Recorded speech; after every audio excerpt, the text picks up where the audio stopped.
Assalamualaikum warahmatullahi wabarakatuh. Pendekatan folklor diperlukan manakala sumber-sumber dokumen memang tidak bisa ditemukan lagi. Jadi sebenarnya sumber folklor ini adalah sumber turunan ya, dari sumber sejarah lisan. Jadi sumber sejarah lisan itu merupakan sumber lisan yang bisa diperoleh dari para narasumber yang berwujud atau berupa para pelaku sejarah, para penyaksi sejarah. Tetapi manakala sejarawan telah mengalami keterlambatan dalam memanfaatkan sumber sejarah lisan, maka yang sering terjadi karena sumber sejarah lisan ini tergantung kepada daya hidup ya atau kemampuan untuk tetap hidup itu terbatas ya, karena manusia itu bisa terbatas karena umurnya tidak bisa melebihi gitu ya.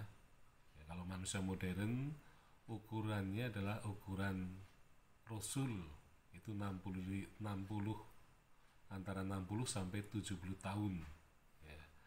Nah, tentu saja umur 60 sampai 70 ini seringkali mereka itu sudah mengalami proses ya penurunan ya, dari kemampuan fisiknya itu. Jadi ada yang meninggal ya karena tidak mampu lagi bertahan hidup ya, karena mengalami banyak atau mengidap banyak penyakit, nah, sehingga mereka kemudian meninggal dikubur sehingga tidak mungkin bisa diwawancarai lagi. Nah, tetapi bisa juga yang masih bertahan hidup telah mengalami penurunan ya, misalnya daya penglihatannya sudah menurun, sehingga karena daya penglihatannya sudah menurun dia akan kesulitan ya untuk menyatakan kesaksiannya. Begitu pula dengan daya dengarnya ya. Jadi misalnya ketika diwawancarai karena ada penurunan daya dengarnya, maka dia tidak bisa menangkap apa yang ditanyakan oleh sejarawan. Nah, sehingga sejarawan akan mengalami kesulitan. Nah, yang paling repot di dalam penelitian ini adalah ketika daya ingatnya sudah menurun. Artinya narasumber yaitu pelaku dan penyaksi telah mengalami kelupaan. Jadi sudah lupa terhadap peristiwa itu. Nah, sehingga meskipun pelaku dan penyaksi itu masih hidup, tetapi sebenarnya ia telah mati ya, sebelum mati yang sesungguhnya. Artinya ia sudah tidak mempunyai kegunaan sebagai narasumber karena tidak bisa memberikan kesaksian yang dituntut dalam penelitian sejarah lisan. Begitu pula ketika kemungkinan besar dia sudah tidak bisa berbicara lagi dengan jelas ya, maka dia pun sudah tidak mampu memberikan kesaksian. Nah, kalaupun disuruh memberi kesaksian dalam bentuk tertulis, sementara dia sudah tidak bisa menulis lagi, jadi artinya tangannya sudah ya katakanlah sudah tidak bisa menulis dengan lancar lagi karena faktor usia. Jadi sumber sejarah lisan karena faktor usia, maka dia tidak lagi bisa mengingat, tidak bisa lagi bisa mendengar, tidak bisa melihat, tidak bisa berbicara, dan tidak bisa menulis lagi. Nah, sehingga kita menghadapi pelaku dan penyaksi sejarah yang kemungkinan kecil kita bisa memperoleh kesaksiannya. Nah, ini yang kedua ya. Yang pertama, kalau pelaku dan penyaksi sudah meninggal, kita sudah terputus ya untuk mendapatkan kesaksian jarah. Kalaupun masih hidup, ternyata bisa juga terputus sama sekali gitu ya.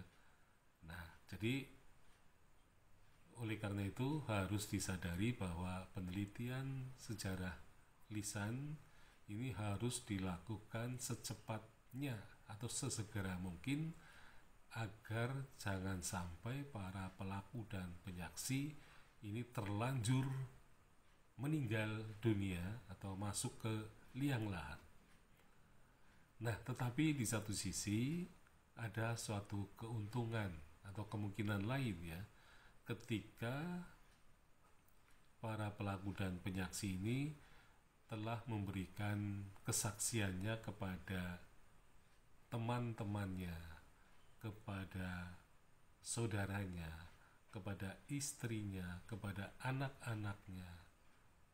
Nah, sehingga memang yang akan kita dapatkan adalah sumber dari tangan kedua.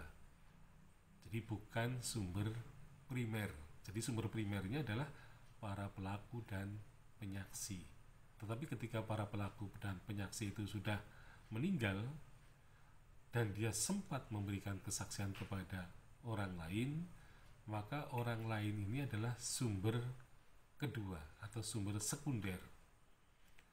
Nah, inilah yang dikatakan sebagai folklore. Jadi sumber folklore itu merupakan sumber yang kedua, orang kedua yang bisa memberikan kesaksian karena dia pernah mendengar kesaksian dari para pelaku dan penyaksi. Nah, tentu saja memang kalau dilihat dari prinsip ilmu sejarah, sumber sekunder ini memang seringkali diragukan ya, apalagi para penyaksi dari folklore itu sebenarnya dia tidak mengalami sendiri peristiwa yang diceritakan, sehingga para penyaksi ini, orang kedua, dia tidak bertanggung jawab terhadap kebenaran dan keakuratan dari kesaksian yang disampaikan itu. Nah, sehingga karena itulah maka terdapat kelemahan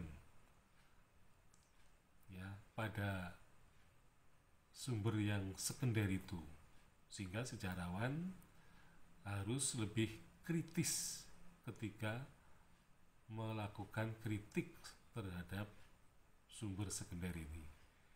Nah, kalau misalnya kita menganggap sumber sekunder adalah sampah dalam penelitian sejarah, maka ketika kita tidak mendapatkan sumber sama sekali, maka sumber folklore ini memang merupakan sumber yang perlu dipertimbangkan di dalam penelitian.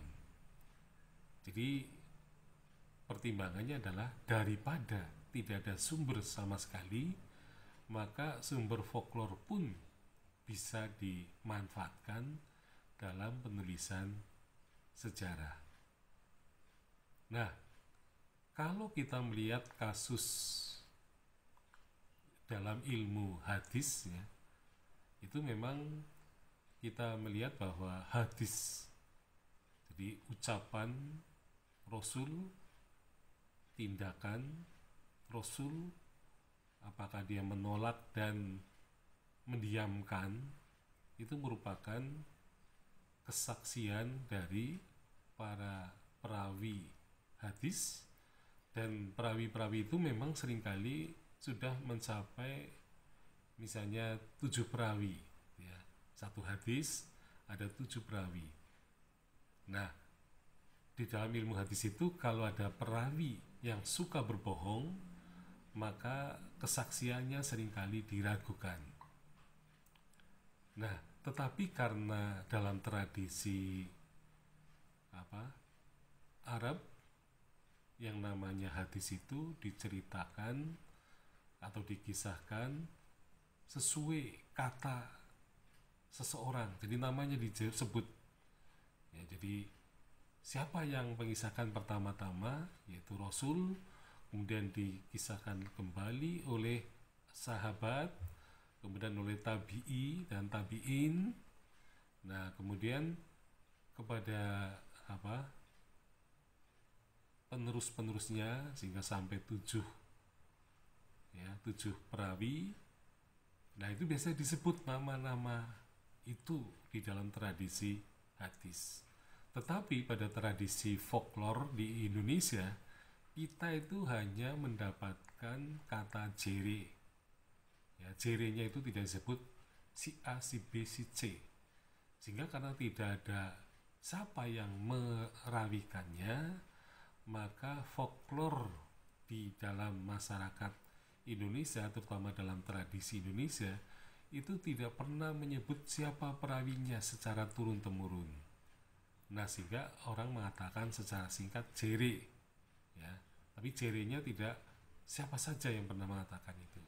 Nah, inilah yang menyebabkan folklore itu sering diragukan. Nah, sedangkan di dalam tradisi Arab, perawi-perawi itu menghafal kesaksian dari perawi yang pertama, kedua, ketiga, keempat, kelima, keenam, dan ketujuh. Nah, sehingga kesaksiannya mantap. Jadi tradisi lisannya memang sangat kuat di dalam masyarakat Arab ya, pada masa, terutama pada masa setelah Rasulullah ya. Jadi ucapan, tindakan Rasul itu sebagai contoh ya, atau sunnah atau uswatun hasanah, ini benar-benar melekat pada ucapannya. Jadi ucapannya itu tidak diubah redaksinya, tindakannya apa saja itu sesuai dengan apa yang dilakukan oleh Rasul, sehingga kesaksian dalam hadis ini tidak meragukan, kecuali di antara para perawi itu ada satu saja orang yang mempunyai perilaku suka berbohong, itulah yang kemudian hadisnya diragukan. Nah, inilah memang suatu metode hadis itu sangat baik ya untuk melakukan penelitian folklore, terutama folklore yang lisan yang ada di dalam masyarakat Indonesia. Jadi folklore lisan paling tidak bisa menutupi ketiadaan sumber dokumen maupun ketiadaan sumber sejarah lisan. Sekian, Assalamualaikum warahmatullahi wabarakatuh.